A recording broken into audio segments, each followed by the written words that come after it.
Nolatan jarri zen dioten 6 urteko izena musika taldiai? Hori Jokine galdetu berko diozu. Jokine jarri altzio. Taldia sortu aurretik beste proiektu batzuten ibilitako eginean. Bai. 6 urte sortu ginunok, ni da Julen.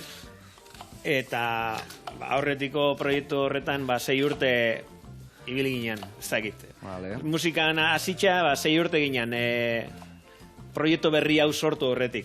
Da bueno, mugarri moduan edo bueno, izen jarri berzitzaion taldiei, da bueno, 6 urtera eki ginen, hori, musikan 6 urte lehen hasitxa ginalako. Vale. Da nola baiz, vale. Proiektu berriei 6 urteko mugarri jartzeko modukoa. Eta, hori dek, iretzako ez berdina izango, etzinaten batea hasiko musikakin edo bai? Ez? Hasieran Jokine jotzezun beste talde baten, eta nik nire taldean eukan. Vale. Eta hala pasagin ditun urte batzuk, eta gero ja maketa lehiak eta irabazi zutenen hauek, nik gehitu nintzen ja taldera. Vale. Zatzun hori, hau nik irabazliak ingugo nago, ze? Eurek ala eskatu ziaten, eta ni horren nintzen. Gitarroa faltazan, da azkenian etxena ez, etxian daka, etxeku hartu, listo. Ondo da. Eta zezan behar nizuen orduan, zu gitarra jotzen dezu, zuk, Jokin, zure kasuan? Nire gitarra da abestu edo. Abestu ere bai? Horru batzuk edo. Horru bota. Hori da. Hori da inin behar da. Ondo, zen musika mota topatuko dugu zuen kontzertutan o zuen disketan? Roka, baina, klaro, roka oso zabala da ez, gaur, ez dakit, indie rock edo esaten dana, indie rock, nahiko melodiekin da... eta nahiko zuzenekotan batezen nahiko indartxu, rockeroa.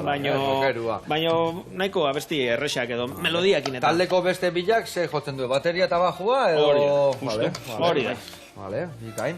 Eta azkenengo bideoklipa indezuena, eharra indezu, Ze ikusgarria eta polita, Sekulako arrakazta eukidu, bai. Gogua ganaka onzo zer diferenti iteko, beti egiten dugu azkenien bideoklipak, musika, instrumentu jotzen eta nahi ginen pixkat aldatu da, bueno, hori nahi ginen da, bueno, uste lortu dugula. Ze kontatzeu bertan? A ber, ni ikusi ja, baina men jendia jakiteko. Bueno, abestik izaten du, pertsona bat, nola, bueno, ez da bien oso ondo bizitza, eta, bueno, azkenian amaitzen du, iriko kale ilunda lizunetatik, galduta, ez?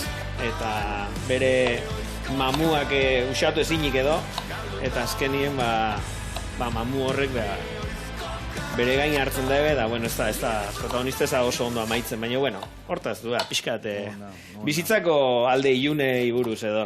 Nola iten dituzue, nola komposatzen dituzue abesti haue guztiak, eta zein da hor artifizia esateana? Bueno... Danon arten ibiltzen zeate, o nola moldatzen zeate? Bueno, hasieran Jokinek ekartzeu gitarrakin indako ritmo bat, edo ideian bat, eta gero normalen iten deuna zuzenen ordenadoren sartu, grabatzen hasi, eta gero horren gainetik, kapa desberdinak ematen jun, struktura, landu... Hori danon artian. Eta gero hori pizkaia den artian. O mareatu iteie, o ze gertatzeko, Jokin? Nahiko. Baina, bueno, gero normalien oberako izaten da, baina nahiko ez da erresa. Hauen nahi asetzi ez da erresa izaten, beti nire gehi eta hobeto eta joder. No año, hola, no año. Bai. Ja, así que Leicester esan diogu Jokineri, Leicester berri basi berdegula zeoso grabatzen, ja gogoa daukagula berri basteko. Hori gertatzea musikero askokin, ez da? Bat bukatu baino, ja bestia askotan hor dazkazu gordeta, ez da? Hombre, beti geratzen da, materiala beti da kasu, aurreko diskuan adibidez deskartiak eta beti dare gaur gauzak, ez? Pendiente geratu dira. Deskarte horiek askotan ateratzen dira berriro kanpora? Batzutan bai. Gure kasuan adibidez, 20. urte hurrenen atea gendun single hori, 20 urte, aurreko diskoko deskarte bat zan. Bai. San pizkatola lasaiagoa, eta ez gendun diskoan sartu, eta gero single bezala atea gendun, eta egia San Kriston arrakazta hau gizun, bai. Askotan nolako gauza gertatzen dira, gure errezetakin berdina gertatzen dugu, platera oeste guateako, bestia dakau, bakariua dakau, bestia ez, eta gero, ateatzen zuen, katxiz da, marrearrak errakazta. Bai.